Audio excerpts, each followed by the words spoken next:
What is going on, explorers? Today we are back in Dope Chief Studios, and we have a special guest. But before we get into that, let me play the intro music, which we actually can't hear because I don't have any speakers. Really? That's so it's funny. Okay.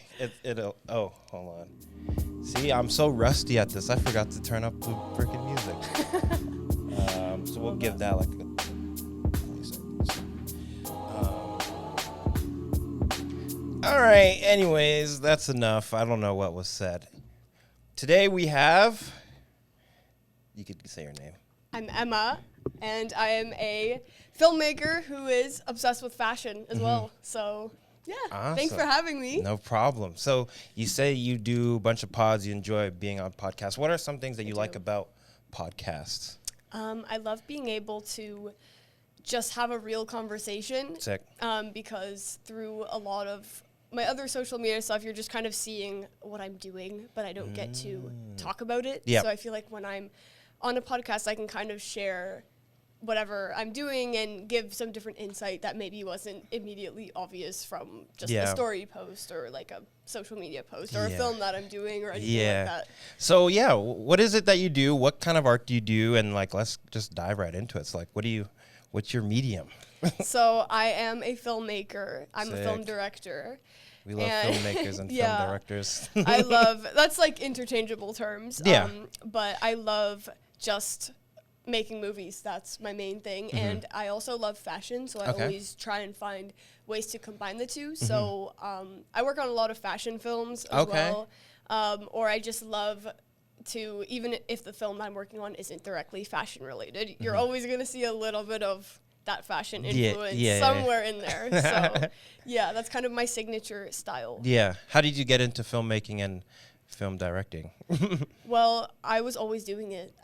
Ever since I was younger, we just had a bunch of like iPads, and I had a little iPod. That's crazy. Do you remember those? Yeah, and I was making... back in my day, iPods didn't even have cameras on them. But my iPod was the first one to have a camera. Dog. So I had like a 3DS. No, me too. I had that too, and I was frustrated that it couldn't zoom in or like do other things that I wanted to do. So then I got that iPod and I was making like music videos on Video Star. Of course. I know, classics. So I was doing all that and I didn't realize you could do this as a job. So when I found out that this was a possibility, I basically just dove right in and I never looked back. So that was it for me. How long have you been doing filmmaking as a job for? Also forever. Forever? This is what I wanted to do, so I'm just started building myself up, and now I keep going. I'm never gonna stop. No, I know. I think filmmaking is one of those things where it's like you don't really retire. It's not like, oh, I put in my 30 years and I'm done. Yeah. It's like, let's see how long I could do this for. I retire when I'm dead. That's the only retirement that counts. We can sleep in the grave.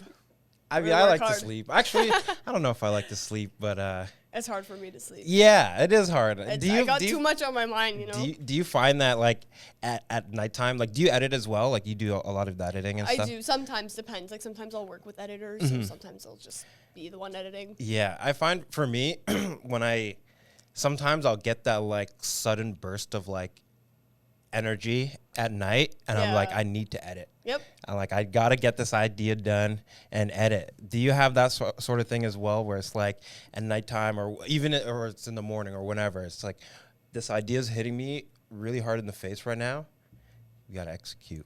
Yeah, pretty much every day, and that's why it's hard for me to sleep, because I'm like, oh my gosh, I have to do this, I have to do that, I have to write this or write that, or like, oh my god, I need to add 5 things to my to-do list for tomorrow. So it's like it's like that all the time. How do you organize all those thoughts and ideas that are coming into your head? I'm lucky because I'm pretty good at time management, so that has been a really big skill for me. Yeah. And I just make to-do lists that I can just cross off as I go, and it's satisfying. So I use to-do lists a lot. That's my main thing. And then I have my calendar, just the Apple calendar, and then just put things in there. So calendar and to-do list, and that basically, that's all I need. So, No, that's awesome. I would like to point out, because you said you're good at time management Emma did show up early today, which I love when people show up early. Yes, I cannot be late. Like, that's like a big pet peeve of mine, being Yeah. late. I will not be late. Oh, it bugs me so much when people are late. Not even just for podcasts, but in general. Yeah, I'm me like, too. you had all day to be here and you're late. You know what I mean? Yeah. Like, I try and show up early. Oh, me too. I'd rather, as they say, 3 hours early than 1 minute late. Oh, So. preach. Okay, so you do filmmaking. Do you do photography at all?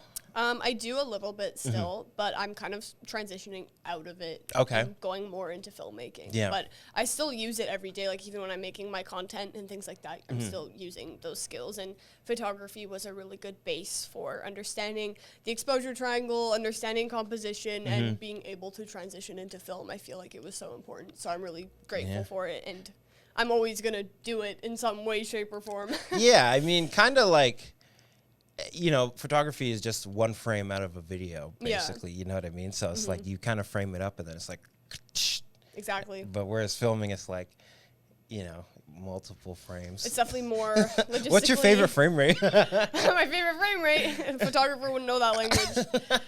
Yeah, I mean, it depends. Depends what I'm doing. Frame rate always depends. So Yeah. I used to be like, oh, I love 60 frames. But I know. It just, it's too buttery. Like, it's too real, which is crazy to say. So, Yeah. like, lately, I've been shooting at, like, 30 frames because it gives you that little bit of boost of, like, smoothness. Whereas, I don't know. It's just me, but I like shooting at 30 frames, especially for, like, you know, I do a lot of behind-the-scenes documenting and stuff like that. Yeah. So when I Yeah. don't want it to look too cinematic or too polished, I'll shoot at 30 frames just to be like, this is kind of real life. Yeah, you know? Okay, I mean, I do, for my content, I do 60 a lot. Okay, yep. And then, like, more cinema style stuff that I work on is most of the time 2397. Yep. So that's kind of what I work with most of the time. Yeah. Another question. What kind of camera, like, what? Oh. This is a crazy one. I think I've only had one other filmmaker on this podcast, and he was a Blackmagic guy, and I said, get out of here. No, I will not shoot on Blackmagic. I understand it's a favorite for a lot of people. I don't like that brand. So I'm definitely a Sony person, and then if I can get an RE or something more high-end, then definitely, but most of the time I have access to the FX30 from our mutual favorite, Yinka. Shout out Yinka. He's also supposed to be on the pod. Oh, he's we been gotta get busy. Yinka on the podcast. Yeah, so Yinka is amazing and will let me borrow the FX30, so I use that. And then I have an R6, which a Canon R6. Yep. It's obviously not a cinema line camera, but I found that it's really good for whatever I'm doing when I can't get the FX30. Yeah. So, yeah, but no Blackmagic. No Blackmagic. It will be Sony. It will be Sony FX6, FX3, I'd rather shoot it on an FX30. iPhone than a Blackmagic, which, honestly, iPhones are pretty good. Well, they shoot log now. The new iPhones do? Yeah. Oh, my It's goodness. insane. I need to upgrade. No, just use your camera. I don't agree with that necessarily, but I mean, No? for content, yes. Yeah. Definitely. No, but I mean, what? client Mostly work? everything. Okay, for client work, yeah, okay. But some people use their phones for client work already, which is crazy. that's how I but got started. Yeah. Like, because a lot of the client work that I was doing was for content and So like that's social fine. media. That's everyone's gonna You use know what their I mean? phone for So I'm that, like, you know, I got, and this was like a couple years back when I first started doing it full time. But it's like, you know, I had the iPhone 12 Pro Max when it first came out. Nice. I know now, like, I never even had that. no, but I mean specifically for client work. You know, that's great, honestly. So I'm like, yeah, we're gonna shoot this on the iPhone, and this is like That's good though. because Like, iPhones are just, I feel like, optimized for content to begin with. yeah. You know? That's why iPhone over Samsung if you are a content creator. Well, yeah, it depends on what kind of content creator you are. Yeah. A lot of for people. me, the colors on the iPhone I like better. That's the color. It's the colors for me. Yeah.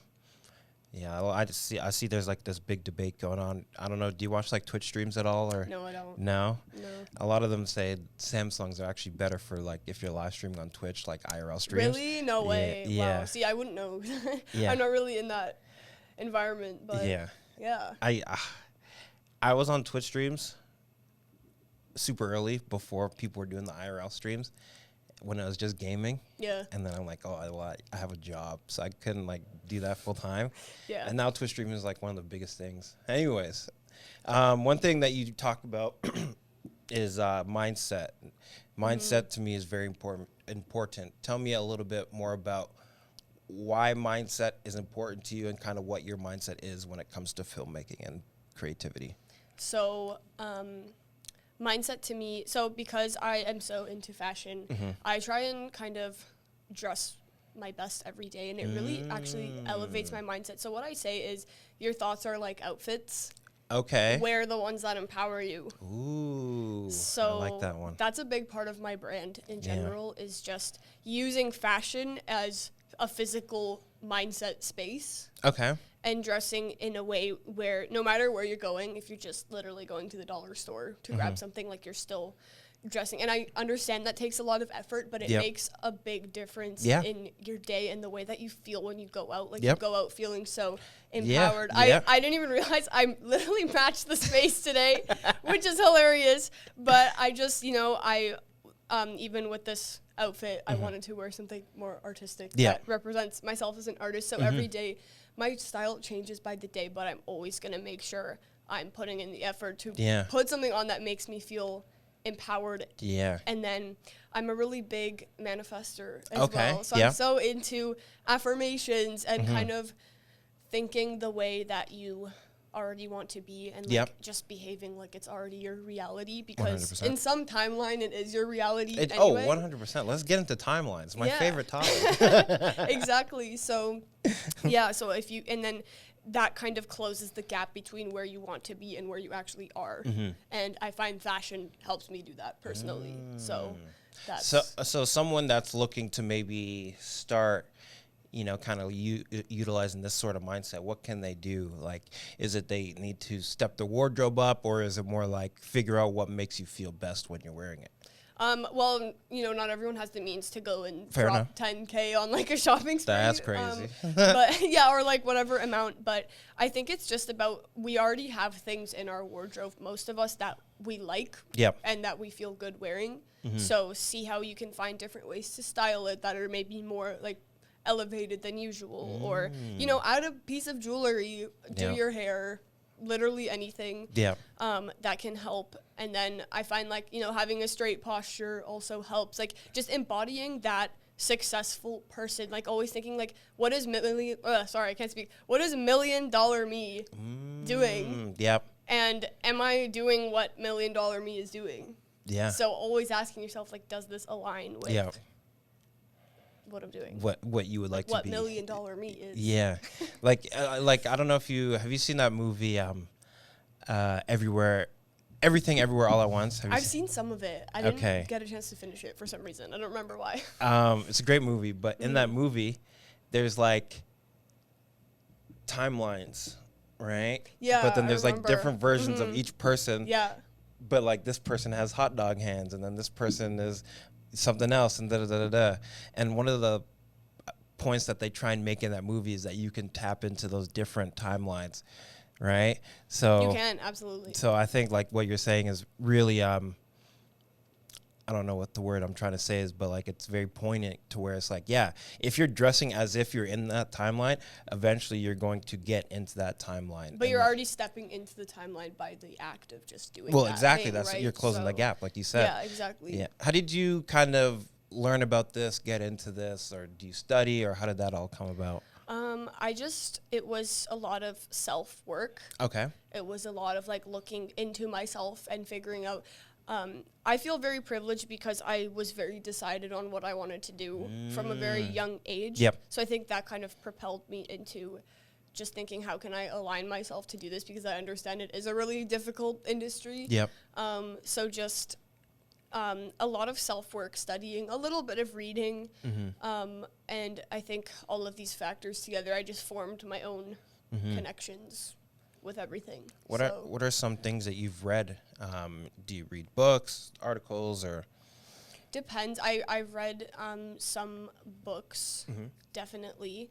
And just like sometimes I'll read articles, not too much. Most of the time I'm just thinking about how sometimes I'll watch videos as well. Yeah. Like how can I, like what makes sense? Like to me, I've always kind of understood this concept. So most of the time when I watch videos, it just reinforces it for me. And sometimes it can be a great reminder when you're having an off day.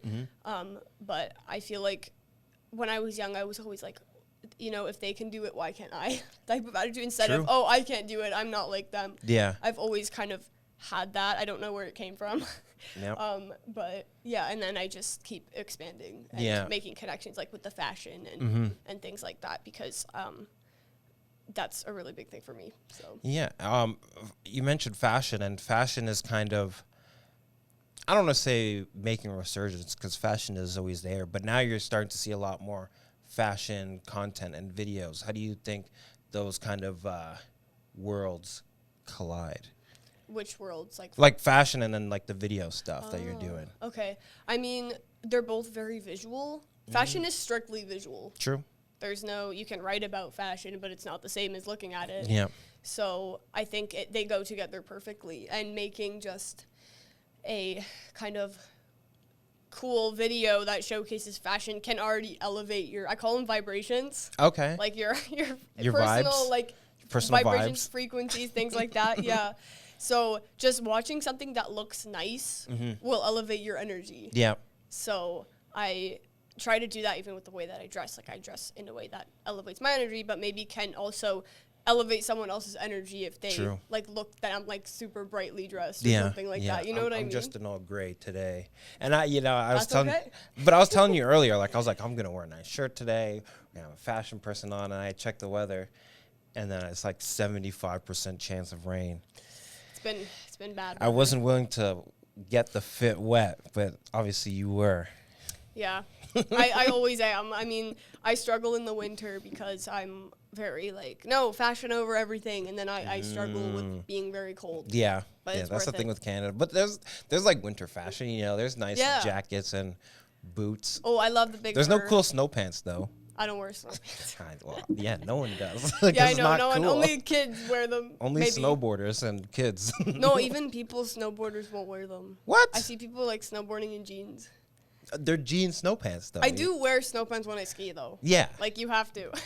Do you have, like, the full, like, ski fit? Like, the full, like, the onesie thing? I do. Not the one. It's like a two-piece. It's a two-piece one. No, it's... Yeah. It's a good time. Yeah, a lot of people go skiing for the fits. Not saying you do. For the hot chocolate, chalet vibes, mostly. Yeah, I don't know if you saw that video a while back, but there's like a rave in the mountains. Did you see that? No. Oh my god. A rave? Yeah, there's like a rave. That's amazing, in the mountains. But then there's this one guy, and he's like dancing, and he's got like the full ski outfit. And now he's like a dancer. Yeah, and the goggles and the helmet, but like you can't see his face. And he's like catching a vibe, dancing. That's amazing. And now it's like, he does like all these like dancing videos, but he has to do them in the ski outfit, which is the funniest thing to me. That's so funny. Because he's like in LA, like burning, and he's like, doing his dance. He got stuck in the brand. Ooh, that's a good point. How do you, are you like not really fearful, but like how do you avoid getting stuck in the brand, or as they say, living the gimmick? I always try and do new things. I try and do things that like I maybe wouldn't usually do, like creative projects. I take on a lot of, all of my stories that I write in terms of films, they're all quite different, but still somehow maintain my style. Like even with my personal style, I don't follow one style. Like some days I'm more fancy, some days I'm more like grungy. Okay. So I just try and I don't like to box myself into one thing. That's fair. So I try and just push myself to do different things, but I think it also comes naturally because I have so many interests. That's true. If someone was stuck in the brand, how would you recommend that they get out? Because like, not saying this particular ski guy is stuck in the brand, but this you do. This podcast just for the ski No. This is just for you, ski guy. Yeah. But love you. You do see a lot of the times, especially in social media, people will get stuck in the brand. Yeah. How do they get out of that? Do something that scares you. Ooh. Just go outside of your comfort zone. And even if it doesn't, even if your video's not going to go viral because you did that, at least you did it for yourself. Yeah. And you can just slowly start to make a shift that way. Just do something that scares you. Do something that maybe doesn't make sense, but your intuition is leading you to. Yeah. And that's for me, like, sometimes when my intuition is leading me somewhere, it doesn't always make sense until later on. Yep. So just do it. Yeah. If you have even like a little whisper in your head that's like, I want to do this, it doesn't make sense, that's not what I usually do. Yeah. Just still do it. Yeah. And you'll be surprised, honestly, like where you No, honestly, like they say a lot of, you know, the things you want are outside of your comfort zone. most of the things you want. Almost everything. Yeah. Absolutely. You know, the only thing that's within my comfort zone are ice caps. I love ice caps. They're so good. So good. What was the last thing you did that was like scary or like was giving you like the heebie-jeebies? I actually, part of my mindset is don't be scared of anything. Facts. So not that I'm not scared, not that I'm this invincible person, but I just kind of take fear out of my vocabulary. And then if I feel scared, like I have to do it so I'm not scared anymore. Yep. Like that kind of thing. So when I was younger, that looked like riding the big roller coaster. Okay. Like 6 times until I wasn't scared anymore. Or just, I'm trying to think of something that would make sense. So one thing I did was I drove to New York by myself, and that was like 13 hours. 13 hours. I wasn't scared, but it was definitely something that pushed me mentally. So I try and do things that push myself. Yeah. And another thing is just, I can't think exactly off the top of my head. But well, I think driving to New York is one of those things because it's like so unknown. And then also it's New York, you know. What were you going to New York for? I was going to meet my producers for the first time in person. Yep. So that's also like, it was super exciting, and the week went really well, but I had to get in my car and drive there, and there were some weird areas before you get to the city. Yeah, you're like in the mountains, you're in the forest, no street lights, just pitch literally black. nothing. I was at a gas station, and I thought, like, it was just scary. Like, I was like, I can't make eye contact with anyone here. It was kind of, but that was just mentally challenging things. Yeah. And even filmmaking is mentally challenging. Oh, definitely. It's very difficult to get a film made, so that's just part of the battle as well. Yeah. So just do something that either mentally challenges you or scares you, but is, you can do. Yeah. Some people jump out of planes. I would like to do that at some like point. Just stuff like that. And I think it really helps you to just, it just feeds your soul in a different way. Definitely. And I think that's a good point. Like, you do the things that scare you, but you do them until they're not as scary. Yeah. Right? And that's kind of how you get over that fear. And I think it's also a good point that you mentioned that it's like, fear is not really in my vocabulary. Like, I don't associate. No. That's a bad vibe. Positive vibes only. I think we have a sign like that around here. No joking. Yeah, probably. Okay, so who are some of your like inspirations when it comes to like filmmaking? Or like, are there specific people you liked, or you just always like doing it? Or I never watched a specific film that made me go, oh my god, I want to make movies. Okay. I was always kind of doing it, but I really love 1917. That's one of my favorite movies. 1917. It's the one-shot war film. Okay, I haven't seen this one. Yeah, I love Spencer. I love The Dressmaker, I think it's called. Okay. Different types of films. I wouldn't say filmmakers, just if I see a film that I love Sofia Coppola as well, like that kind of, I loved Priscilla. Okay. Those kind of, just anything kind of female-driven narratives, because that's the films that I make. Okay. And visually stylized, so anything, but for me it's the story. Like, do I like the story? Because I'm not gonna probably like every film from maybe one specific filmmaker, but if I see a film that I really like, then I'm going to just be like, oh, I really like this film. So for me it's like it goes case by case based on the story. Yeah. Now I think you kind of grew up in that area where there was like popular YouTubers and all that stuff. Were there like YouTubers that you're watching where it's like, man, the work that they do is like awesome? As a child, I was just watching DIY videos. DIY. I loved making crafts. Like, okay. So I was like, making stuff with clay, and I was doing rainbow loom. That's pretty much all I was watching. So I can't say like, wow, loom. This content creator is so inspiring, because I'm not really doing that anymore. But I always loved creating, and it always looked different at different points in my life. So. Yeah. Fair enough. Yeah. What are some things that you know, that you've kind of evolved when it comes to your art in filmmaking?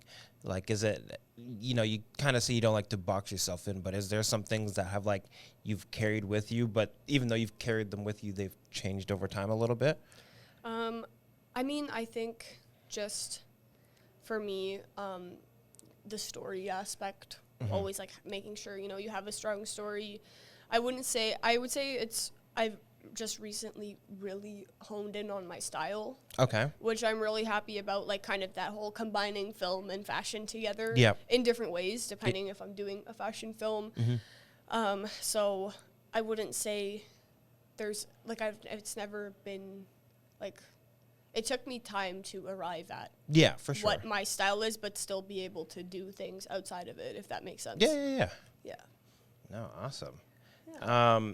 Also, like, just so you know, you can also ask me questions too. Like, we can go back and forth and stuff like that. So I just wanted to let you know. Okay. I do have, like, because I'm like one of those people, I love asking questions and I love to learn about things. So like, that's why I'm asking a bunch of questions. And that's also why it's fun to have a podcast, because then you can like just talk to people and learn, you know, like I kind of, with this podcast, I wanted it to be like a library almost, to where people that are, you know, maybe they want to do research into mindset, spirituality, art, all those things.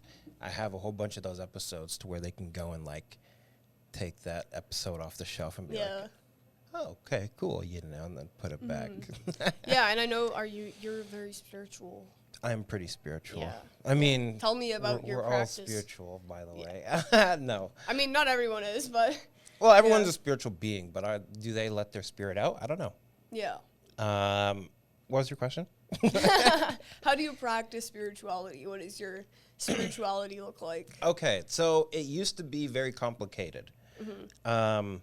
Whereas like, okay, I'm gonna, you know, pray X amount of times a day and focus on what it is I want to do, But I'm at that point now where I just try and exist in a spiritual way. So I'm not trying to do much. Yeah. Right? But by me actively not doing much, that's enough for us, like, I'm just being, basically. Yeah. And that's, I think, at least one of my goals, because I don't want to burn out trying to be too spiritual. You know what I mean? Like, you see a lot of people, they ham it up a lot, but then you get exhausted.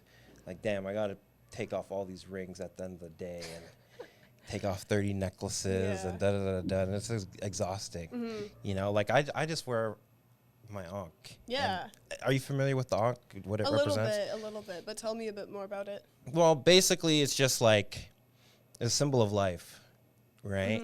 And if you look at a bunch of the ancient, like, hieroglyphs, they would put life into different things. That's awesome, actually. And I think we should be doing that every day. Well, that's what I'm doing. We got to live it, like, put life and energy into your passions and what you're doing. Exactly. So that's what I'm doing on a daily basis. Like, right now, I'm putting time and energy, which equals life, into this podcast. Exactly. Maybe I'm at a shoot somewhere else, I'm putting some life into that. I'm talking with somebody, I'm putting life into that. Exactly. So that's kind of where I'm at, spiritual wise. But I enjoy reading it. I enjoy learning about that kind of stuff. I read a lot of books, you know, on the subject. Yeah, of course. But yeah, right now I'm just being. That's great, honestly. Just be, and then let everything come to you, because like whatever's meant to be will come. Yeah. And you don't need to force anything. You don't need to force anything. And if you force it, I think it, like I heard this term one where it's like, I think it comes from Avatar: The Last Airbender, but it's like, have you seen that show, by the way? No, I haven't. Highly spiritual, very like That's amazing. It's a great show and people love it, but I still say it's underrated. Like, it's so good. Yeah. But they're like, basically one of the characters, he says like, you know, one meets his destiny on the road, he tries to avoid it, right? So it's like people always try and like go the opposite way, but by going the opposite way, you're gonna put yourself where you're gonna go anyways. Yeah, exactly. So I'm just like, I'm just gonna go where I'm going. I'm just gonna walk the bridge. I'm just gonna walk. That's literally it. So I'm at that point in my spiritual journey where I'm just walking. I love that. I'm vibing. Yeah, no, I love that. I love that. Yeah, it's fun, but you know, it took a while to get there. You know, like you have to do that work. inner work. The inner work. It's always the inner work. Yeah. So now I'm just chilling, straight vibing. You know, doing podcasts Good for and you. shoots and stuff. That's and going amazing. around. But I got to step up my fashion game. I'm being self-conscious in this gray. What is this? It's a crew neck. Crew neck. Thank you. See, I don't even know. Sweater. I was going to call it a hoodie, but there's no hood. Nope. It's hoodie material. Yeah. It's hoodie without the hood. It's a crew neck. Why is it called a crew neck? I don't know. Crew neck. Is it the crew? Like, there was initially a crew that had it? Maybe and it's then just the shape, like, because it's just circular. Oh, so you're saying, like, this is called a crew. I don't know. I wish I had. Maybe. See, now this is, so what I do when I produce podcasts, I'm the guy that, like, when the other people are having a podcast, like, can you Google that for me? But I was like, can you? And then there's, like, nobody there. I know, there's like, no one here. Yo, Chief.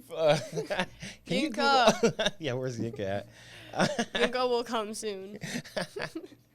No. Yeah, when was the last time you spoke to Yinka? Today. I need to give his camera back. Oh, did you have it? Did you bring it? No.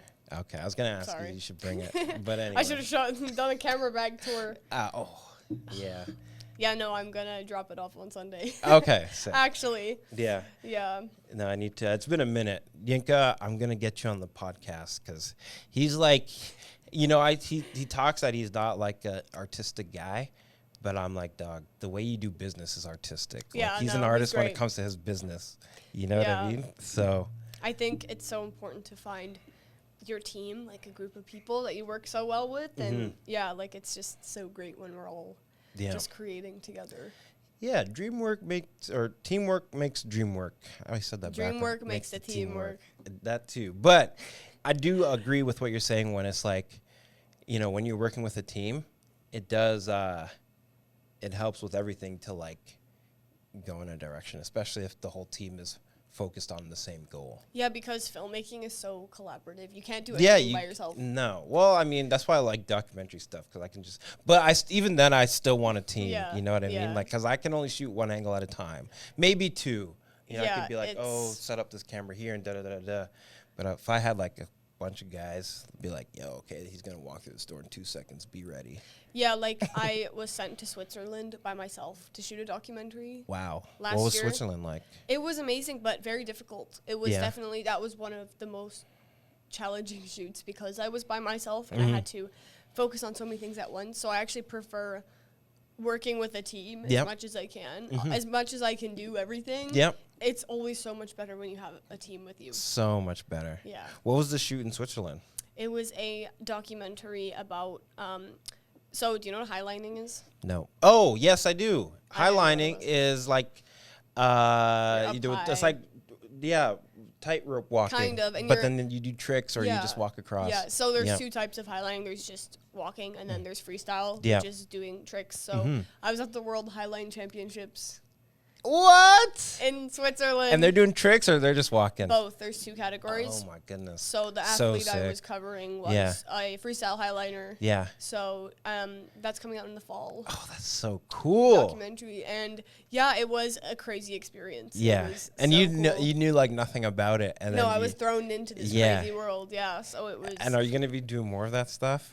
Highlining stuff? Well, yeah, like are you going to work with that same person again, or like was it like a team that hired you to go out there? Yeah, I mean, I'm definitely working with these people all the time, but we'll see what happens with this doc first. I'm hoping we can put it through some festivals. Yeah. We'll see what happens. That's so sick.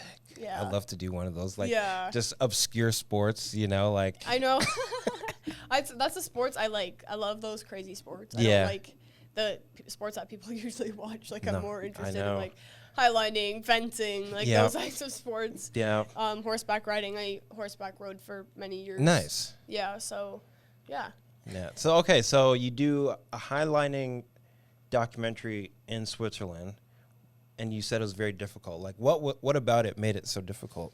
I think the fact that I was alone and I had to focus on so many things at once. I had a bit of help while I was there, but most of the time I was just by myself. Yeah. So it was a great experience, and I did know what I was doing, so it helped, but it was definitely like focusing on camera, sound, and directing at the same time. How do you direct? How are you directing a documentary? Like, are you like, okay, like, because with a documentary, you want it to be as real as possible. Yeah. Right? So you don't want to do too much directing, but like, how did that work in that situation? Yeah, so I mean, I work with the subject to figure out what they want out of this as well. Okay. So everything's very collaborative For to sure. me, even as a director. So then, you know, if we need to get a shot where they're like walking down the street or looking out at the mountains, like you'll just give them small directions. Okay. Yep. And even when there's always some kind of direction involved, whether it's where you're telling them where to sit or like walk from here to there so we can get a B-roll clip or something like that. For sure. So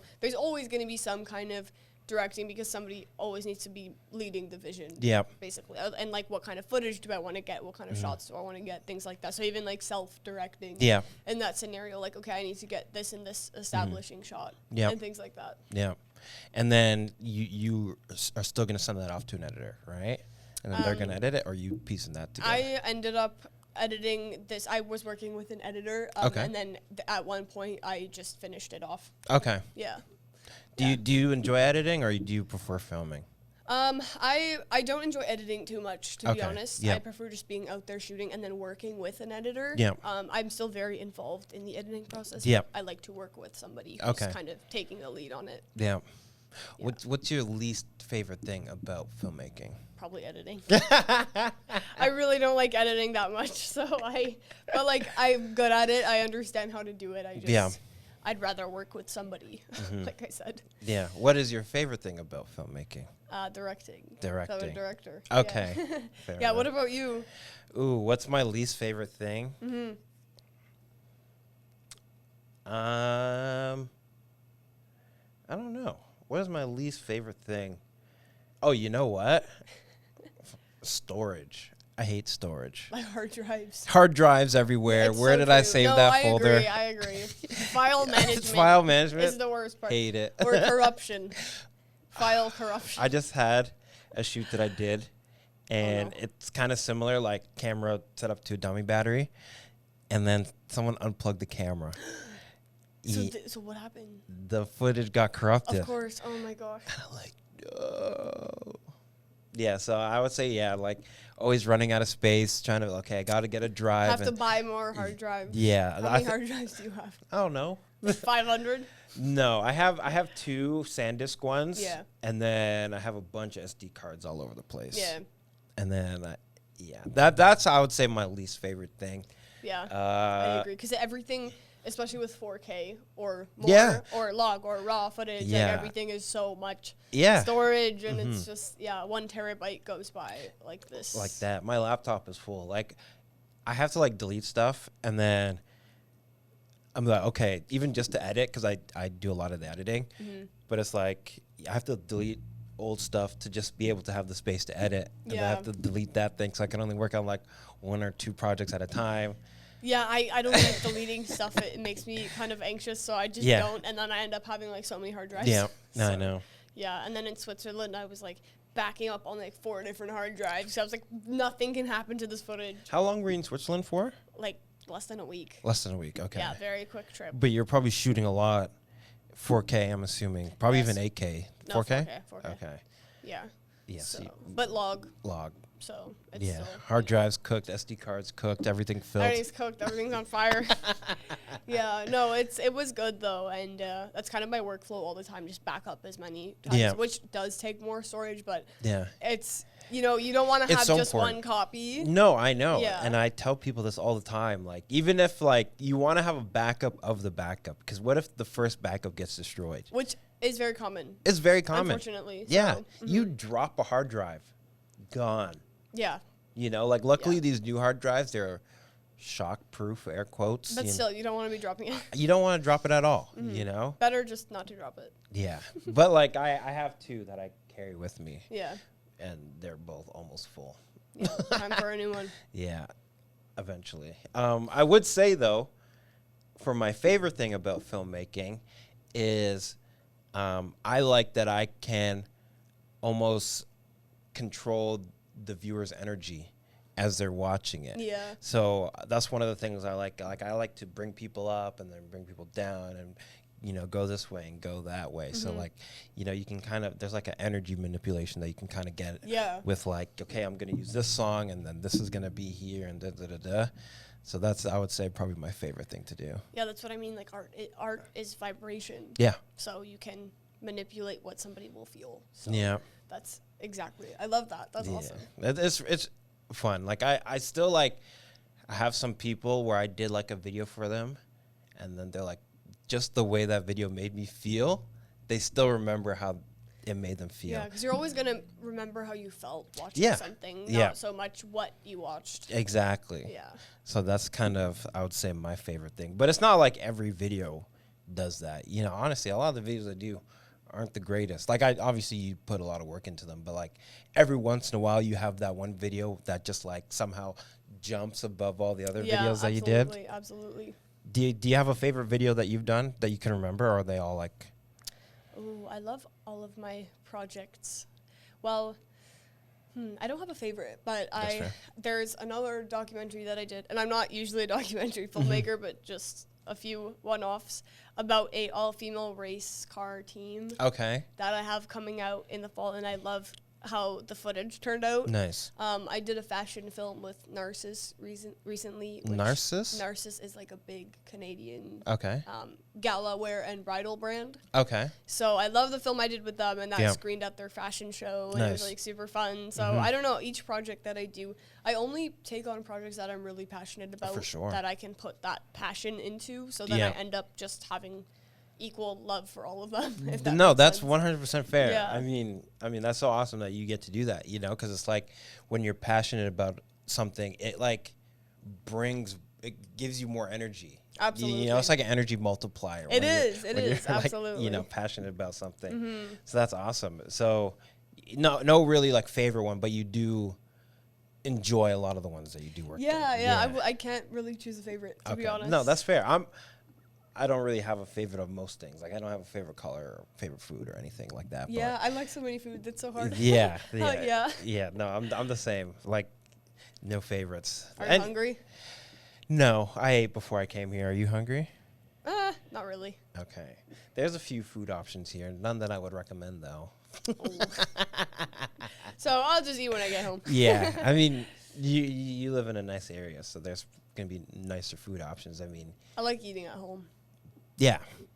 That's the best. It is. Yeah. That home cooked food. So good. So good. So good. And you feel the best when you eat it. Like, for me, food is fuel creatively too. Like, if I'm not eating well, I won't feel well enough to work. So that's a big thing for me as well. Do you follow, I'm not going to say like a strict regimen, but like, is there like a routine that you follow to where it's like, you know, making sure I'm eating good, you know, spiritually good, creatively good? Yes, so I always say, like, I'm a gym bro that doesn't go to the gym. That's so funny. I am a huge, like, health and fitness person. I do workouts at home. We built, like, a little gym with weights and a treadmill and whatever. So I do work out, like, 6 times a week. Nice. And I walk for an hour every day. That's amazing. Walking is very underrated. Underrated. Yeah. Yeah. Yeah, so, and then I don't have, like, a diet, so to speak. I just, you know, eat well, like, you know, vegetables, protein, things like that. And then I love dessert, so I'll have that occasionally. I believe in balance. Yeah, absolutely. Yeah. And then spiritually, I am also very spiritual. I just follow what the universe is telling me. I just basically do what I'm told. That's what I was going to say. Yeah. Where do you get your messages from the universe? Well, I am, you know, God is my number one. Okay, that's fair. So I will say that. Yeah. And I owe everything I am and everything I'm doing to God. Yep. And I get my messaging. I'm very connected to my spirit guides. Okay. So, like, guardian angels, just angels. Like, I will see, like, angel numbers everywhere. Okay. And signs. Whenever I ask for signs, I get them. Yeah. So I'm very kind of connected to that side, I guess. Yep. so I can communicate. Like whenever I need something, I will just ask for a sign and I'll get it pretty soon. And then I feel better about what I'm doing or like if I should change my mind about something. It's kind of like a constant communication. Yeah, it's always like a back and forth, especially like if you're on top of it, I always say like, God is always listening even to your thoughts. Yeah, I mean, because you can ask in your thoughts. Well, exactly. But I do speak out loud as well. Why not? Well, here's a question. Is there a difference between speaking out loud and your thoughts? Because if you're speaking out loud or in your head, it's still a thought. It's both of them are forms of creation. So I think it starts with a thought. You're going to think it before you speak it anyway. True. So when you speak it, it's just amplified. What about those people that say they have no internal dialogue? Have you heard of this? No. There are people that say that they don't have anything in their head. That's and then they just talk. And I'm like, about what? I don't know. My mind is running 25 out of 24 hours a day. So yeah, I feel that. That's so funny. Yeah. Oh my gosh. Yeah, like there's. Anyways, I could go in on that, but that's so funny. Dang, I had a question, and then I got distracted. It's okay. Dang, what is it that I want to say? Oh, okay. So you're always listening and you're asking for signs and stuff like that. Yeah, and then I just do what I'm told. Yeah. But it's a long time to figure out, because sometimes, like I said, it doesn't always make sense. Like, why are they telling me? When I say they, I refer to like God and my guides, like in the universe. Like, why are they telling me to do this right now? Mm-hmm. And you just have to do it and see what happens. So it's like it's a lot of blind trust as well. Yeah, I think they call that faith. Yeah, exactly. Yeah. That's true, actually. Yeah, so, but having the faith but also trust, I think they kind of go hand in hand. Yeah, so. I think so too. Yeah, and you seem like a very faithful I mean, why would you not believe in the universe? Like, I know. I wouldn't be here if it weren't for the universe. Like, let's be real. Yeah. I wouldn't be here if it weren't for God. I love the necklace. I wouldn't be here if it weren't for life. So yeah, like I always like, same thing. And I even like sometimes what I'll do, and it's kind of like, I don't know how to put this, but it's like, it's not necessarily that I'm waiting, but like I'll see like the same sign or the same message like 3-4 times. Okay. And then I'll be like, okay, I get it now, dude. Yeah. Like, I'm like, okay. That's awesome that you get signs too. What kind of signs do you see? I mean, same thing, numbers. Mm-hmm. A lot of the time it's people will come up to me, random people. They'll say something. Mm-hmm. Or even like I'll have a conversation with people that I do know. Yeah. And like independent, like different friend circles, different groups of people. This person will say something and this person says the same thing. Yeah. And then like I'm watching a TV show and then they say the same thing, Synchronicities. word for word, bar for synchronicity. That's exactly. Amazing. Wow, I love that. So like I'll tune into that, and then when it's like when I get like, usually when it's 3, but like most of the time like it's 1, I'm like, all right, sick. But like if I see like the same thing 3 times, I'm like, you're not showing me this for no reason. Yeah, no, absolutely. Okay. Well, I have a question for you, and I do ask this question to most people. But do you believe life is coincidence or a manifestation? I don't believe in coincidence. Okay. Personally, I think there's a reason for everything. Yeah. I think every decision you make, everything you say, there's a reason, and it leads somewhere. It leads somewhere, and you might not always know, but it is going somewhere. Yeah. And do you have the same? Yeah. Thoughts? Yeah. What are your thoughts? Yeah. Yeah. Okay. Manifestation. I'm team manifestation. Me too. I like the same thing. I don't really believe in coincidences. I don't think things are random. I just think we don't have enough information. Yeah. If that makes sense. And that's where having that trust and that faith kind of plays in. Yeah. And that's the way I live my life. And honestly, it's worked out well so far. No, it has worked out. Yeah. And it's going to continue to work because that's how it works. Exactly. Okay. So what do you have coming up? Or like, what are some projects you're looking forward to in the future? Oh, so my biggest thing, I have a few feature films in development. The most immediate one is called 𝁟There. Okay. And it's a 90-minute psychological thriller / drama. Like, it's more of a drama leaning into thriller and fashion film. Okay. It's a fashion film as well. So that one, I'm working with my team in New York and a few other people that all people I adore, and they're all amazing people to bring this film to life. So that's the most immediate feature, and then I have a few others in different stages of development. So those are what I'm looking forward to the most. And then I'm also hoping to move to New York within the next little bit. So I'm just prepping for that, honestly. It's a lot to figure out in terms of a lot of different things. So that as well, and then just whatever else comes. Like, I've got a few short films as well happening. Just I like to keep really busy, and I have my clothing line as well. Oh, you're doing a clothing line. I am. I'm hoping to get that going a bit more as well. That's kind of been on the back burner, but so just a lot of different things. Sick. Are you, because before we were recording, you're talking about, you know, you want to set your content game up and things of that nature. That's a big project as well. Is that fashion line going to be content? Like, not so much you're doing it for the content, but there's like so much behind the scenes stuff that goes into making a clothing line, where it's like, if you're just recording, you're going to have hours of content. You know? I know. I don't have much to record right now because it's kind of been put on pause. But we've done a lot of content for the clothing that we are just, like, I'm keeping on hold. We can't release it. We don't have a release date, so there's no point in just releasing all this content when there's no date. So it will start to be released whenever I have that date where we can launch officially. But yeah, working on my content is a big thing as well. I'm starting a lot of kind of different initiatives about blending like film mindset and fashion on my page. So I'll be working on that as well. And where can people find your content? What's your Instagram? Emma's Vision. Emma's Vision. Can you spell it out for the dyslexic people like me? So EMMAVISIONN. There's 2 N's because 1 N was taken. Oh, really? Yeah, so Vision with 2 N's. Okay, sweet. Yeah. So you said you're blending filmmaking, fashion, and mindset. What does that look like? So I've been spending a lot of time on building my brand and my like content pillars and things like that. So I have a lot of little mini series that I'm going to do. So one of them is called, I still haven't fully finalized the name, but one of them is called Fashion is Feeling. Okay. So talking about using fashion as a mindset tool. Okay. And then another one is like director diaries. So talking about shoots that I've done and just reflecting with kind of that aesthetic imagery.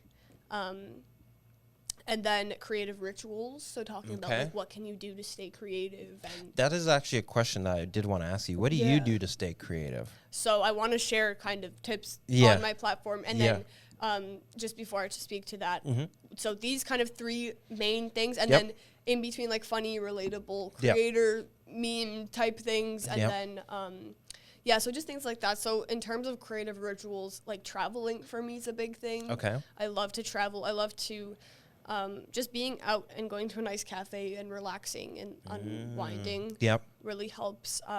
Brainstorming without judgment is amazing as well. And just taking a break, but still, like, I feel so inspired, especially when I travel. Yeah. That's a big ritual. Journaling, gratitude, honestly, is a ritual. Yep.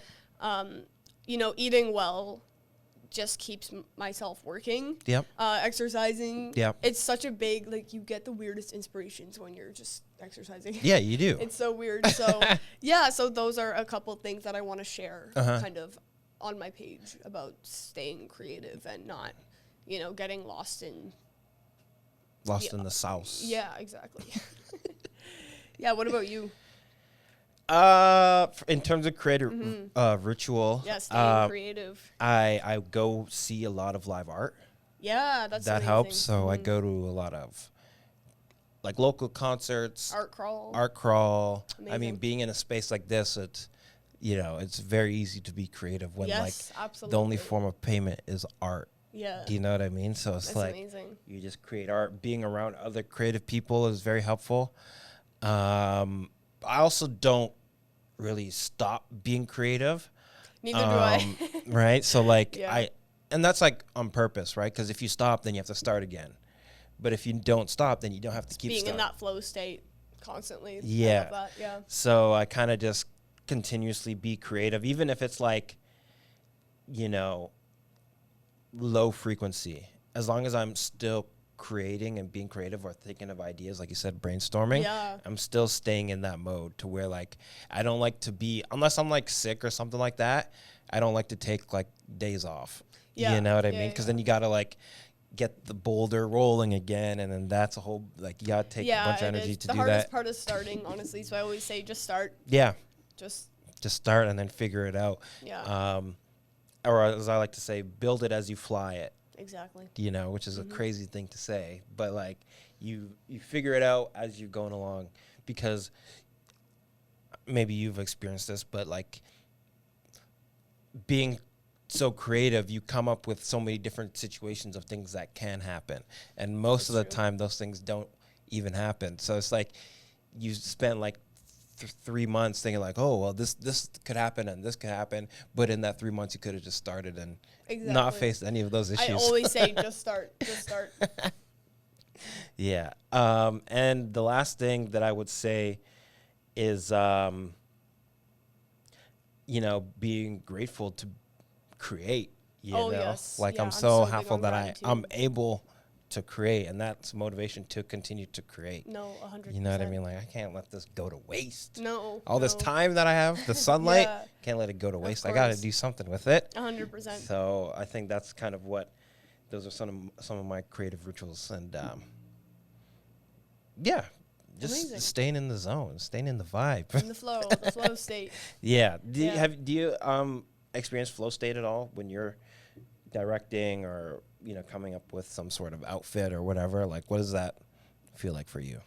I just lead by intuition, and then you're just in a flow state where you're True. just, you know, nothing is immediately stressful because Yep. you're just in, like, you just keep going and you're just like kind of going with it. I don't know how to explain. It's Yep. just it's very peaceful, honestly, to Yep. be in this state where you're not overthinking things. You're just following your intuition and Yep. and creating that way. So I think that's really important, is like not overthinking and not being scared. Yeah. What that brought me back to was the freestyle highlining. Yeah, I'm like, imagine what kind of flow state they must be in, because they're like in the mountains exactly. and they're on a rope, and you know they're like doing tricks. They don't have time to think about nothing. Yeah, you don't. And even Taylor St. Germain, who is the athlete. Wait. Taylor St. Germain. You know her? I went to school with her. That's so funny. I should have said that earlier. Hi. Hi, Taylor. That's crazy. She has a So- twin sister. She does. Yeah. Yeah. Okay. So what she said was, it's This is a small world, eh? I know, that's Okay, crazy. sorry, go ahead. I think she was saying something about how it's very meditative because you have to just focus. Yep. So that's what I love about it. Yeah. When you're forced into that meditation. Yeah, it's because like I mean, you're up there, you're by yourself, and then it's like, hey, I got to do this, like I have to do this trick, and then go into this and do this and do this, Yeah. blah, blah, blah, and that's it. But you have to be focused. You have to be locked in, Yeah. but it's like a locked in to where it's like Flow state. flow state. Yeah. Yeah. That's so crazy. I can't believe it's Taylor Swift. I know, that's so I actually funny. know who that is. Yeah. The one, like, what's it called? Highlining? The one highlining in the whole world athlete that I know. And Highliner. Highliner, is that what they're called? Yeah. Yeah, that's wild. That is wild. Damn, here we go. We're like Thank you, spiritually universe. connected here. Yeah, that's so funny. Yeah, so she's a Wow. part of a team, and then the team asked you to do a documentary on her. Well, no, it was just kind of a upcoming production company that just knew her okay. as well. And Okay. they kind of sent me. Yeah. Yeah. Okay, sweet. It was great. Yeah, that's my mind is blown. I actually know who that is. That's crazy. Yeah. All right, so we did about an hour. We're kind of in a flow state. I know. Thank you so much. No problem. Usually, I like to end these podcasts off with a creative ritual, and I would like to ask you, what is one thing that you're grateful for? I'm, like you said, and that hit so hard because I always think of it every day. I'm just grateful to be able to do this, to be able to create. Yeah.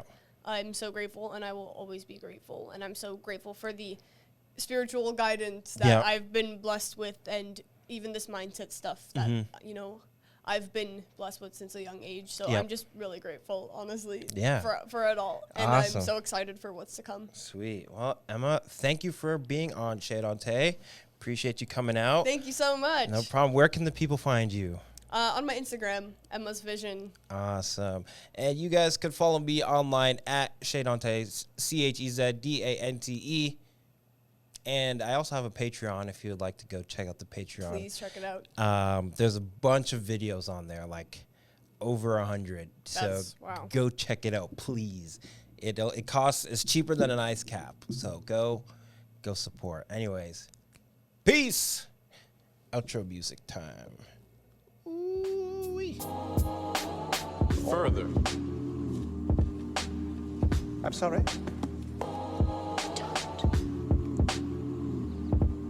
You said my skills extend farther than the basketball court. Farther relates to distance. Further is a definition of degree. You should have said further.